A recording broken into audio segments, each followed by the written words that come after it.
This is a white-fronted bee-eater. It hunts flying insects from driftwood and branches along the estuary.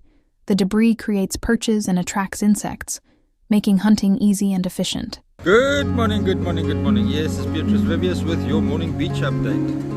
What a different sunrise this morning. The wind is uncomfortably northwesterly. Watercolors has improved a lot over the night. And I'm going to go to the Mfolozi mouth to see if the flow rate has increased or decreased. Interesting question. You think this guy will survive? Will he sprout? Will he grow into something? Standing here at our tidal pond pool channel. It's nice and full, but it's closed off at both ends.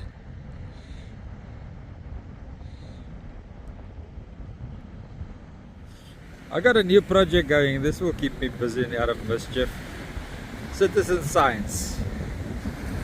Recording all the sediment movement here at Lucia estuary mouth, and also the dune vegetation and a ocean-borne sediment and vegetation. And look at the estuary mouth. It's got a sandbank there in the front. It's now very rapidly closing up since the flow rate of the Mfolozi River is reduced. But follow me on www.stluciaexperience.co.za. That's where all the updates will be made. St. Lucia estuary mouth current conditions. There's a wide sandbank in front of it, almost closing it up. A narrow channel leading up into towards the Mfolozi beach channel. There's the Mfolozi beach channel. Now this is where things get interesting. Unfortunately, during December of 2024, my house was burgled 11 times. I lost all the footage of how this transitioned. This is the current satellite image on Google. This is not how it looks at the moment. But what we can do is we can use this old Google images and play catch up on how the thing transitioned. We are focusing on this sandbar over here, and this is where things are getting difficult to explain. This is our terra firma encroached here at the estuary mouth, and it's a very harsh environment, and we're gonna log all the plants and try and explain how this terra firma has developed over the last 3 years. Now bear with me. These are the 5 zones we're looking at. The active beach or swash zone, the upper beach or rack line, stabilizing estuarine sand flats, that's where we are now, reach and sedge margin, open estuary channel or lagoon, tidal flow driven water body. This is evidence of open estuarine and channel going into the ocean that is tidal driven at the moment. Not quite heavily tidal driven, but it is. Let's see how the transition is taking place from zone 3 to 4, looking at the rack line at zone 2. Very harsh environment, but it's raking up. Transition is taking place. Transition is taking place. Zone 2, the rack line or the upper beach area. Now we've still got that inter-transition over there in front of us. But zone 2 is where all the debris gathers and the plants starting to sprout and to establish themselves. Let's have a look. I only knew these plants as morning glories. I thought they creepers that grows into trees. Just to find out something different. Let's have a look at AI. This might look like just a beach flower, but it's actually a coastal engineer. This is beach morning glory, also known as sea pumpkin. It grows low and wide, sending thick runners across the sand. These runners trap sand, slow wind erosion, and help new land form at the estuary mouth. Where this plant survives, the shoreline is starting to stabilize. This is how nature builds a coast, one plant at a time.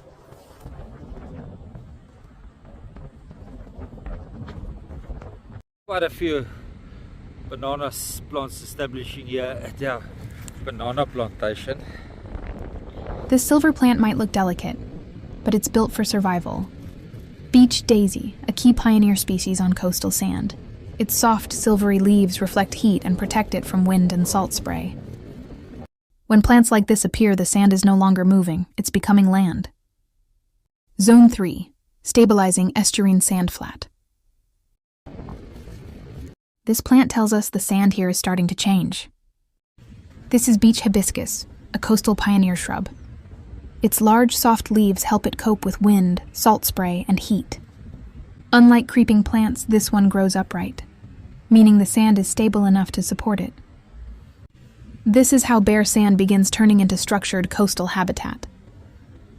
Zone 3, transition toward Zone 4.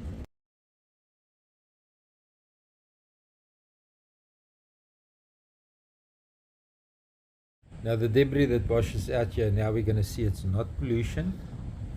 It's carbon cycle of the planet. And this is where the rack line turns into Zone 2 and the Zone 2 turns into Zone 3. Look how the pioneer species is establishing itself here in the rack line amongst the debris. Debris is food source for it, for the birds, for the insects. It's insects that feeds the bee eaters. Bad science decisions has changed nature so much that we have to support the new life that is now establishing itself. For worse, we're seeing ecologic changes happening in real time here in front of us, how dunes are formed, built, and how nature progress. And here we've got the subsistence fishing rod, and I believe it works well. I'm looking forward to my new venture here with citizen science and see how nature evolves right in front of our very eyes. The thing that's left for me to do is to teach the people to pick up their rubbish, take only pictures, leave only footprints when they visit. Taking a look at the mud banks that is forming on low tide. They are really creeping in on the narrow channel. Now I believe that the narrow channel will keep the estuary mouth open, but we also need tidal pressure to do that. And this narrow channel is going right back where we are supposed to have the reservoir, where the tide pushes in, it turns around and it comes past here to open it up. Now that the Lucia River is not pumping mud, I don't know how to call excess toxins like phosphor and nitrogen into somebody the is ocean, giving there is really no the money or the data so that we can be live again every morning. And the estuary. So we need to lower something. We need to build up some I don't know how I'm going to make tidal it part of my reservoir citizen somewhere so science that project, if the tide turns, but we'll figure it can out. blow I out. just don't know Remember, if it's we've gonna got be the block at TikTok or YouTube that you guys will have to help me with. Let's get a perspective of everything here from the high dune just next to Ingwe Beach entrance. You can see far and wide over the wide beaches. There's somebody coming onto the beach with a dog. Water line, the color line of the ocean is far. The blue water is deep in. So fishing is not going to be preferable today, but we don't know what the boats is going to catch. Nobody went out on the 13th.